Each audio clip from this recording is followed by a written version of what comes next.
Braid and Jace are both pretty good against Lantern, right?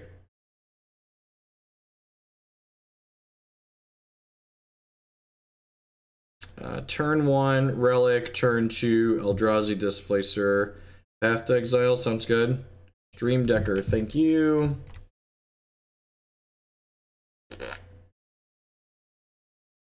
Hopefully this is a deck where Relic is good. This is a deck Todd got subs to play. I think so. I'm not sure if his was Esper or if it was... I'm not sure if his was Esper or if it was just blue-black. Actually, don't recall. I think his was straight blue-black. Let's go. Do I have cards to let me win this matchup? Got 2 Ratchet Bombs and 2 Damnations and some Inquisitions, then a whole lot of prayer. Whole lot of prayer. So many Bogles online lately.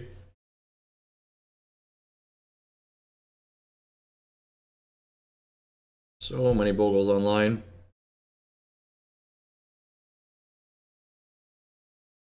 Alright, just gonna move on with our lives here. This is, if there's one thing that playing a lot of donation deck lists recently has taught me, it's that Bogles is a great choice because lots of people enjoy playing modern decks that could just never beat Bogles in a million years. Never ever beating a turn 1 slippery Bogle.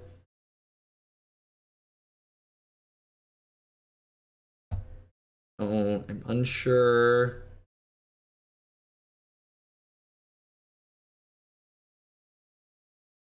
Like, yes, we're just like kind of crossing our fingers here and hoping our stuff lines up. The modern way. Thought-Knot Seer is probably very good. We need like some ways to actually kill them though still.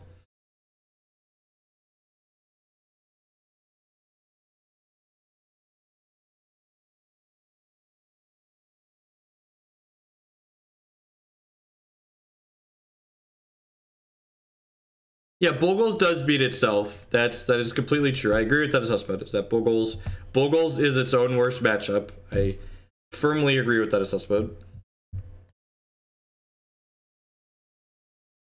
But it's just like there's a lot of decks that don't, and this is probably a good example of one that just like don't have the tools to win a matchup like this, even when Bogles is like having its medium minus draw. It's possible I should have left in. I should have left in some Wasteland Stranglers or some Paths to tag potential Core Spirit Dancers here. Gonna get Spirit Dancered and die.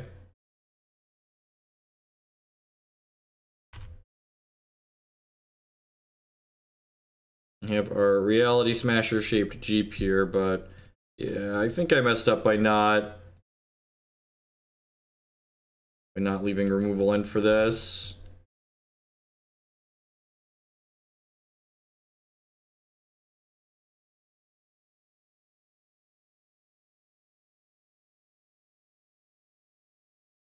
The trick to beating Bogles is pathing the Glade Covered Scout. You gotta get inside their head though, get them to path their own Glade Covered Scout. The trick. You ever beat this card? I guess I have Damnations in my deck, right? I have a couple copies of Damnation. Makes playing this less appealing, I guess.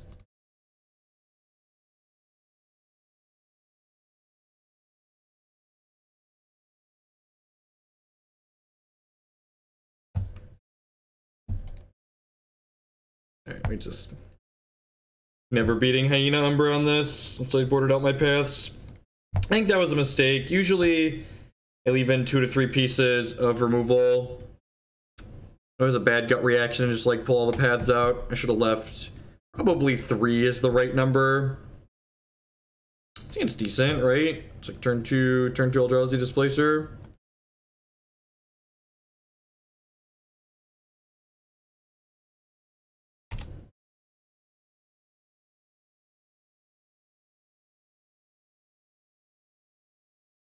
Look, One of the rules we have on this stream is we don't sit there and keep clicking through matches where we are dead. That's one of the reasons we're able to play leagues as quickly as we do. There's a lot of people that like to hang on for like that last little edge.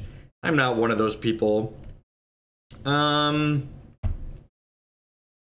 could push this. I think I'd rather just get the Eldrazi Displacer into play and just like, I don't have a ton of removal in my hand, so like saving this for potentially like their actual impactful creatures seems valuable. Like they could be something like Devoted Company. I'd much rather kill like a Devoted Druid. This allows me to kind of establish a board. And process 2 cards, counter a spell, sure. So that's not useful quite yet. Get some cards into their exile. Breeding Pool, interesting. So some kind of Sultai Jace deck, probably. Oh, Infect, sure, that makes sense.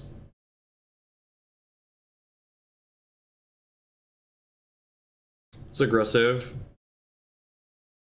Quarter's a good pickup.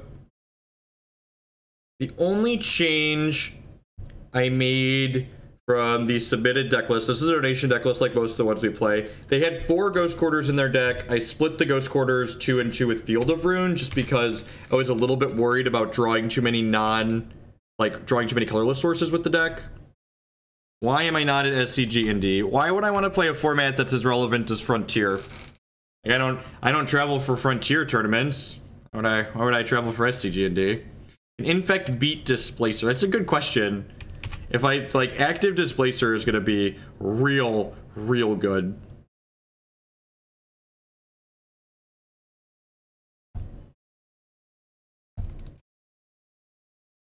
Fatal Push is a good pickup too. I'm probably supposed to be conservative.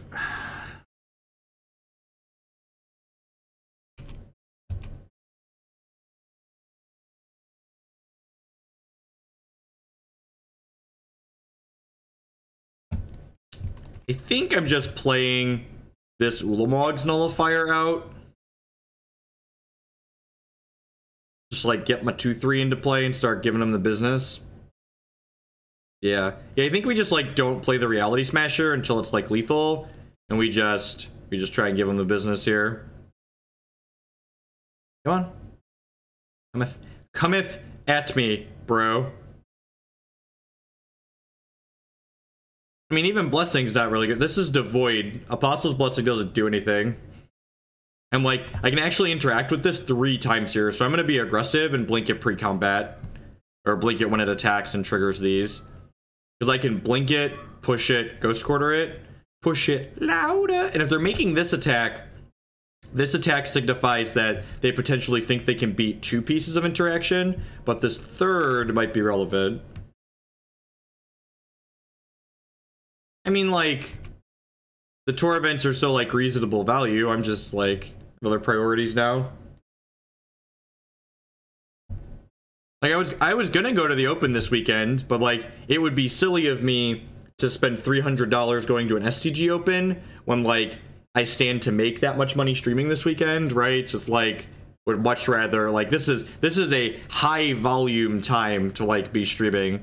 Like, all of my YouTube videos are getting more views because people want to see Modern with the new cards. So like, traveling to play in an event that's never going to be relevant for me again, on top of, you know,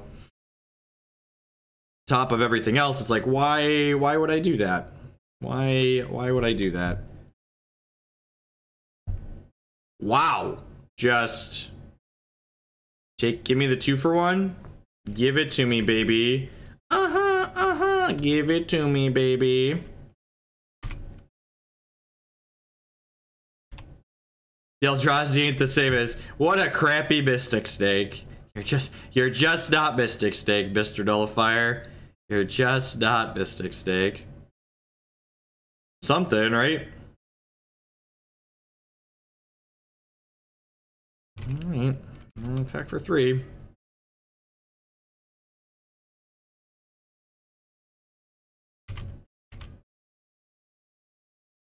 Thoughts on pushing before quartering? But I keep delaying. No, I think like this is a good example of like why I'd rather hold the push. Like I'd much rather have the push because it kills a wider range of their threats. I agree there is some value in keeping the land, but I think the upside of like concealing information on top of just having like a more flexible answer is worthwhile. I think I'm just gonna take this hit for 3 here and then just like end step this Ulamog's Nullifier.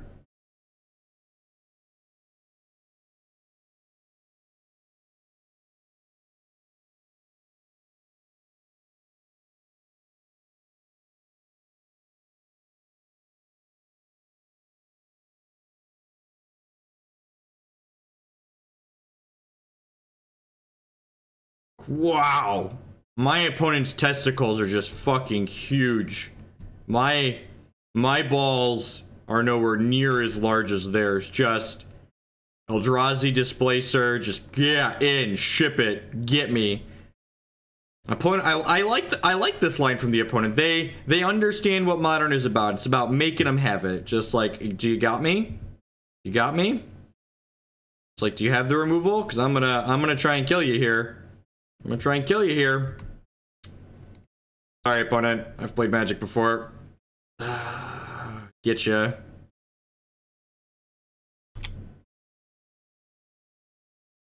Smush, you're gonna smush, smush, smush, smush, smush. Do do do do do do do do do do. Do do do do do do do do. And we're off. Did you? Did you? Is your reality currently being smashed, opponent? Feels like it.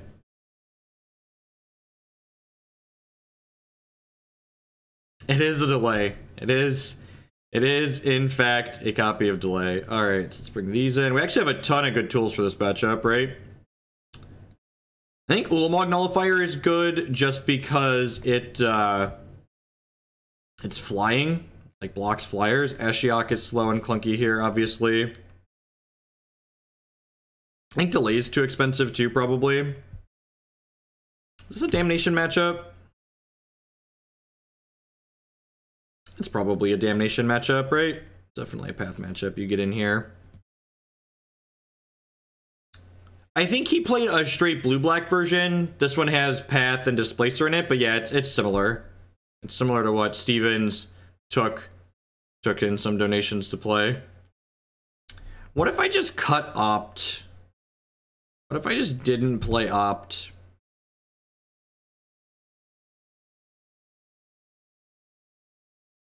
But when isn't it? In the matches where like Blight Herder is good, Ashiok is fine. Ashiok's fine against like derpy control decks too. Alright, got like some respectable stuff in our deck here now. We have pretty minimal blue sources or blue cards. One other thing that strikes me looking at this deck at a glance is that I would wonder, are the blue cards necessary for this deck?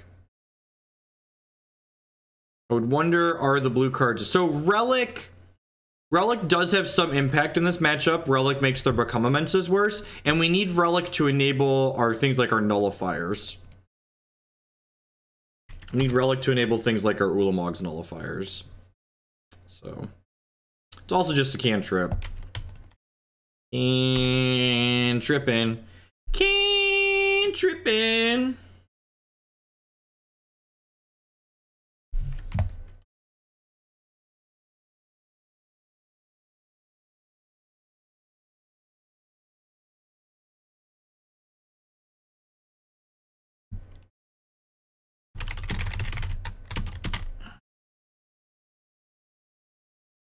Yep. Blighted Agent.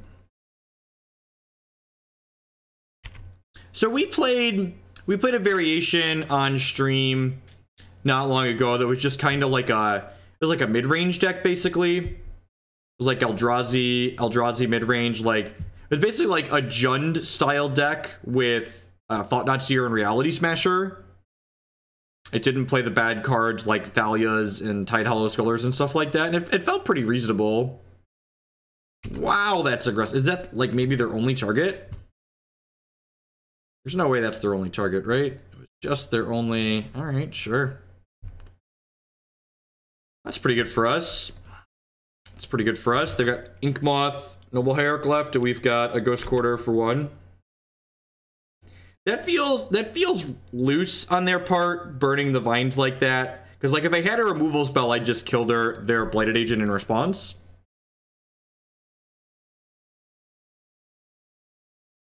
So you're going to take a 3-ball here.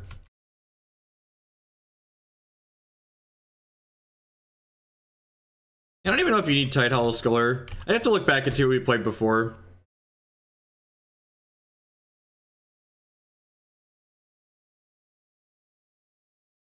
These decks on paper always look like they're just like playing this glut of 4 and 5 mana cards without like really getting a powerful payoff for having a glut of 4 and 5 mana cards in their deck.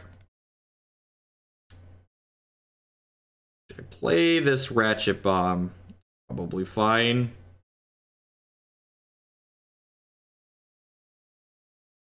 Or I could just like take them off of their threats here. That's probably better, right? They drew a protection spell. What it tilts.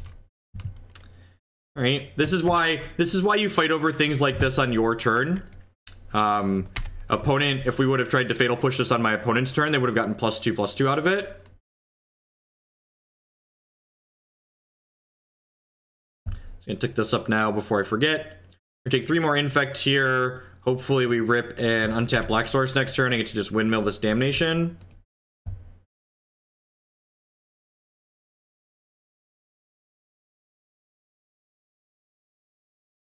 We could die here. They only need a +4 to kill us, which a lot of their cards provide. Might of Old Corrosive would have been lethal there. Vine to the Vastwood is lethal.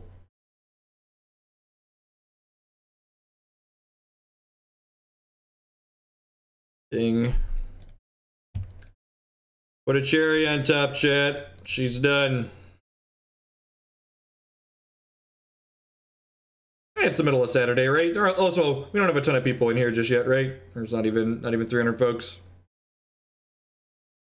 What's going on, lunatics? So if we don't die to the Inkmoth this turn, we'll be in a very good spot, so we get to untap with double Ghost Quarter. But again, we could die here. Might of Old Corrosive is lethal. Become Immense is not quite lethal. Land Become Immense is lethal, though. Infect has not been particularly popular, but it's modern. People just, you know, play whatever they want.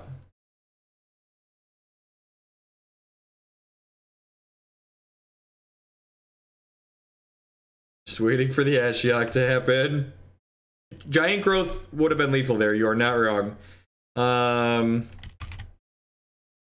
Let's just do this now. Again, just like don't give them a chance to blow you out. Just kill their things.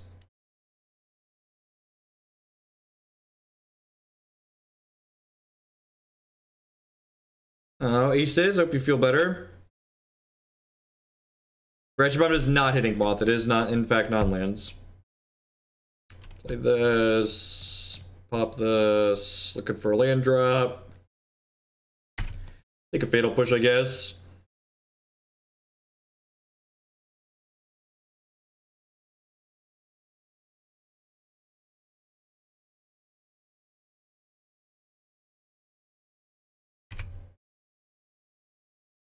Looking for some land. I'm gonna hold on to that one since it's a removal spell. Excuse me. Ghost Quartering meant we couldn't play our card out, but it also means we're pretty unlikely to win the game, so I think it's fine to just sit tight. We'll draw lands at some point. We're just like actually just like drawing mana removal while we don't draw land, so.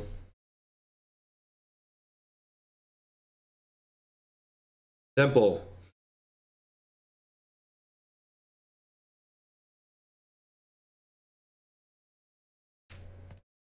Woof.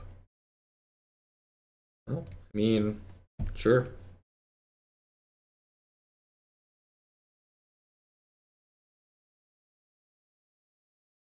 And I mean, like, really, it's not even like we're an Esper deck. We're really a 4-color deck in reality, right? Like, colorless is effectively a color as far as, like, your mana base goes. And, like, this game, as far as the mana doesn't actually seem that terrible. On paper, at least, it doesn't seem that bad. This game, we're just not casting our spells because, well, we don't have spells to cast, right? Or we don't have lands in general. Here's what I mean. What it means. This is a good example of why I split the Ghost Quarters with Field of Ruin. So I cut 2 of the Ghost Quarters for 2 Field of Ruin. Because, like, if that other Ghost Quarter we had been a Field of Ruin, we'd have a white source right now, and actually would have just been playing all of these out much sooner, right? And take this Dispel away so our removal resolves.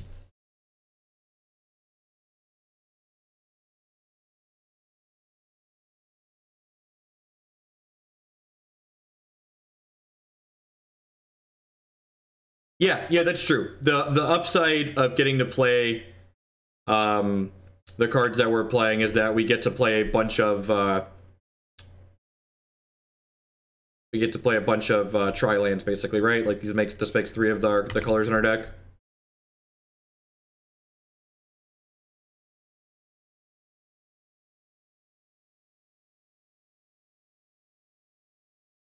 Yeah, the Teamer deck seemed really sweet. Process the crap out of this guy. This will turn on the Fatal Push for our Thought-Knot Seer, but, like, we have plenty of tools here.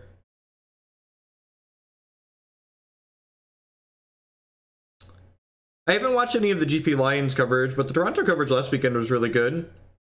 SCG coverage is great when they're actually casting matches, but the SCG tournaments have just had so much downtime lately, it's been unreasonable. Just feels like half the time I'm not watching Magic, and then half of the other time I'm, like, watching an ad in between games of Magic, and it's just like, can we just put some actual Magic on screen? Like, the Grand Prix, at least, they have time-shifted feature matches, which are just, like, A+ content. Like, they just show, like, at Toronto last weekend, there was just so much actual Magic that they got to show. It was so phenomenal.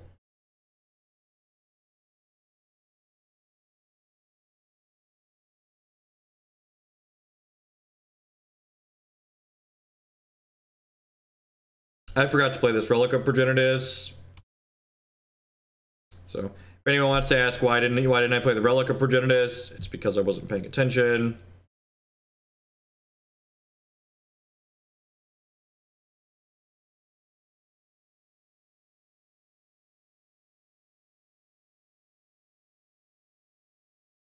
So we have Ghost Quarter plus Fatal Push here. There's a chance our opponent kills us through both of those. Maybe I was supposed to Collective Brutality there. Yeah, cycling the Relic was loose. I probably should have just Collective Brutality, because then we're just like 0% to die to the Snake Moth.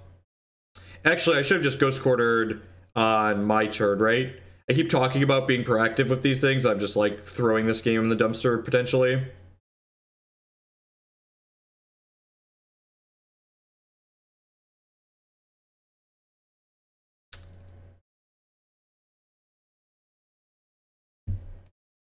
Thankfully, we have infinite disruption since we're not drawing lands.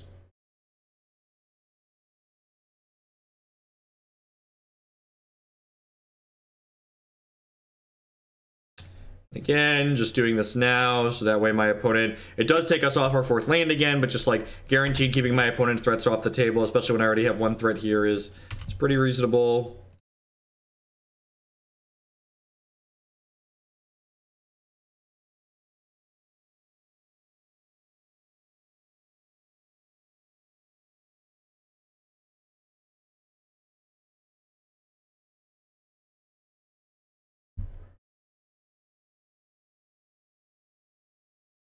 Maybe I'm just supposed to Fatal Push there, keep the... Use my mana, keep the Ratchet Bomb on deck, since it doesn't care about there's other stuff, but, like...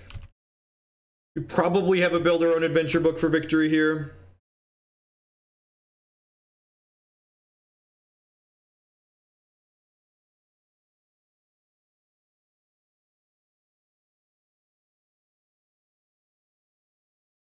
No, not a Plague Spitter. How will I ever beat this one?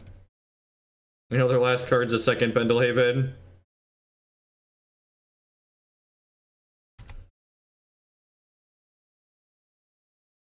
Alright.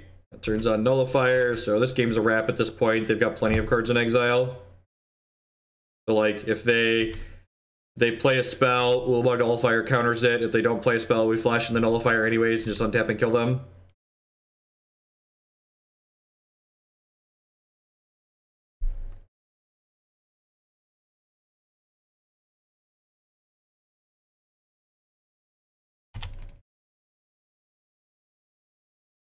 If that's a genuine question and not a troll, yeah, Castro, I used to play a lot of SCG tournaments. 2014, 2015, 2016.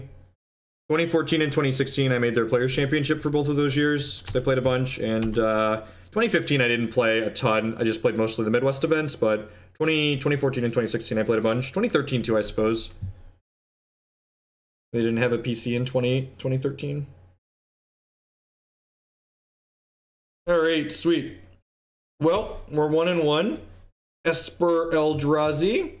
Before we head into the third match, I'd just like to say good morning, afternoon, and good night to everyone, wherever you're at in a while. My name is Jeff Hogan. We're hanging out playing some Magic the Gathering.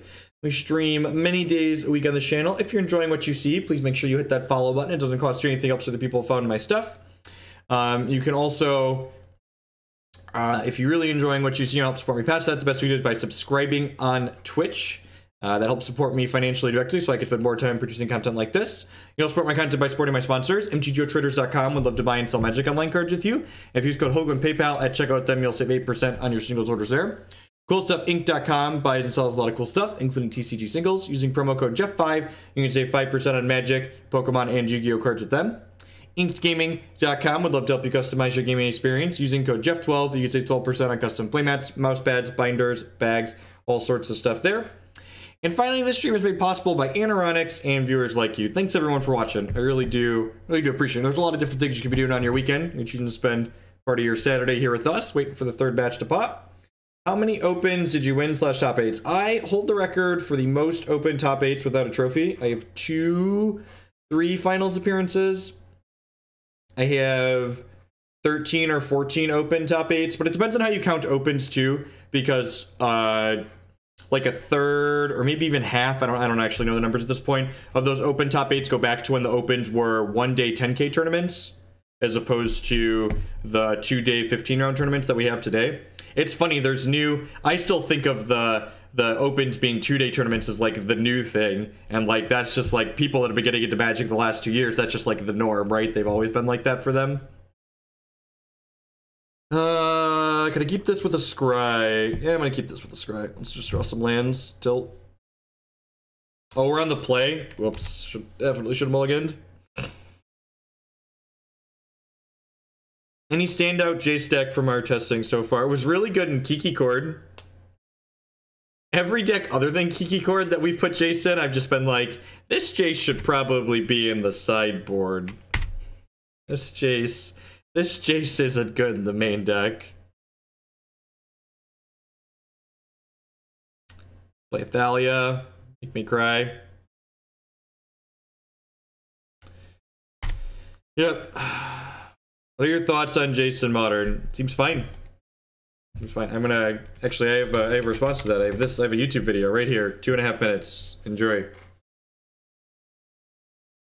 The Jace was okay in fairies, but I would play him in the sideboard of that deck too. I don't think I would play him in the main deck. This is again a matchup where we're going to bring in just a bunch of sweepers. Thought-Knot Seer is actually pretty bad in this matchup too, right? Nullifier is probably not great either. Blight Herder seems fantastic though, and so does Ashiok. Does this bring me down to too few win conditions? I guess all of these cards technically win the game. That's probably fine. We're just like an Esper control deck at this point. Fine. I've not tried Jace with Corsair of Proof. I know there's the blue-green Turboland deck floating around that Stevens played at the whatever, but the deck seemed really clunky and just like not interactive enough. It's probably fine against other people dirtling with Jace decks, but against like the decks that are actually good in Modern, like Humans and Burn and the other aggressive decks, like it just doesn't seem like it has enough interaction to keep up with those. Yeah, the Amulet Jace deck looks really sweet. I am excited to kick the tires on it. Relic's actually a little bit awkward here because our opponent's deck doesn't really put that many things into the graveyard, I guess. Maybe that was a bad... Alright, our mana is excellent. Don't say anything about our mana. It's a gosh darn lie. I don't think our mana base can support Jace, is why I didn't put it in the sideboard of this deck.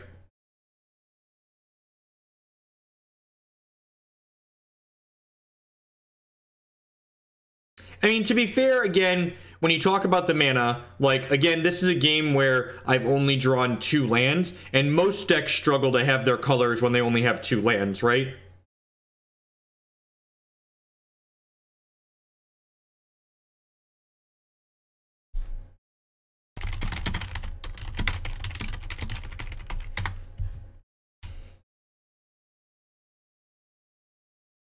All right. Perfect. Just like we drew it up. I mean, I guess I'm just casting a 4/5, right? I guess I'm just casting a 4/5 for 3 lands.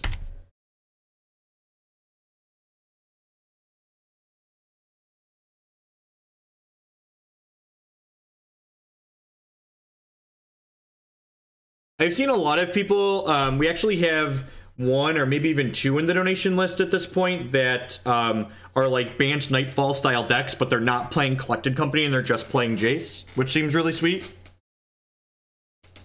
Seems sweet. Excited to try those at some point.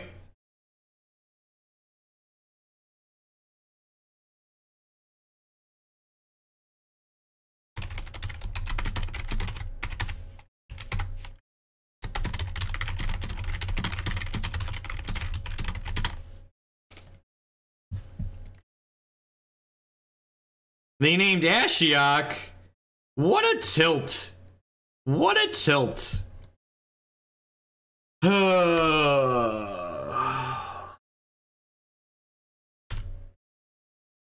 So again, there is a Cavern of Souls in the deck. The problem with Cavern of Souls is that it doesn't cast our other non-Eldrazi spells, right? Like we have non-Eldrazi spells in our deck. Ashiok, I went into this league expecting Ashiok to be hot garbage, and so far she has been hot. She's been hot garbage. Oh, all right, we're done here.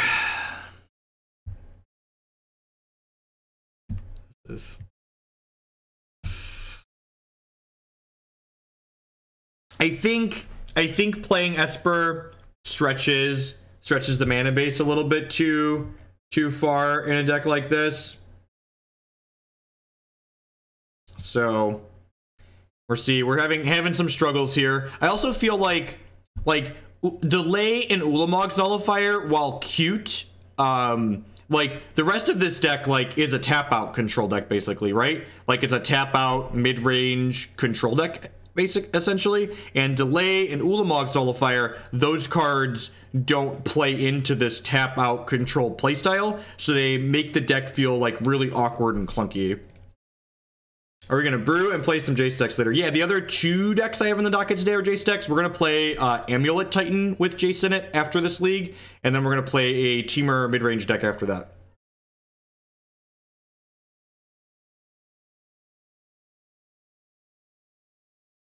No, Path is our own card.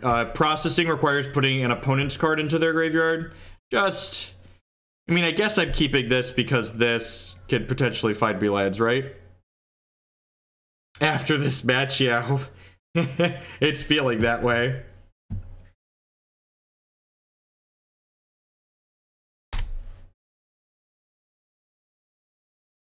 My thoughts power level wise, it felt clunky and awkward and just lacked closing power. It felt like, what's a better way to... It lacked the aggression to be a good green-black deck, and it felt like it lacked the go-over-the-top ability to be a good control deck, so it kind of just, like, fell short on 2 different fronts. The Teamer deck we're playing today does not involve Blood Moons. You can actually find the Teamer deck list in the donation queue. The Teamer deck is in the donation. I need to figure out a way to sort the donation queue so it's... God, we are so dead. Fatal Push, please. Fatal Push, Swamp. Excellent. That's exactly like a Fatal Push.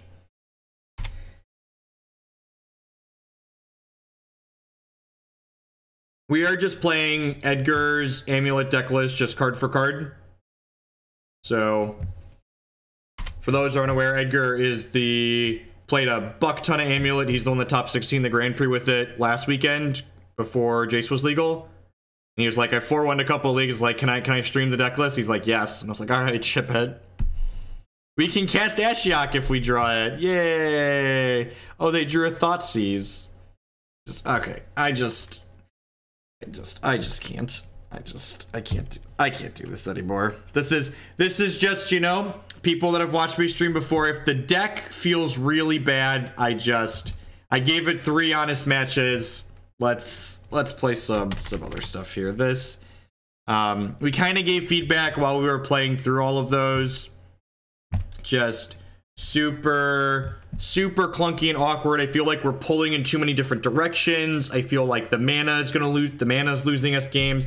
I think if I wanted to play a interactive mid-range style Eldrazi deck, I would probably just play black-white and just like cut out all the silly blue cards, like just your paths, fatal pushes, discard spells. Those are all reasonable cards. Thought-Knot Seer, Reality Smasher, Displacer, those are reasonable cards. Just like cut out the silly blue nonsense. Cut out the silly blue nonsense. All right. Let's kick that one out of here.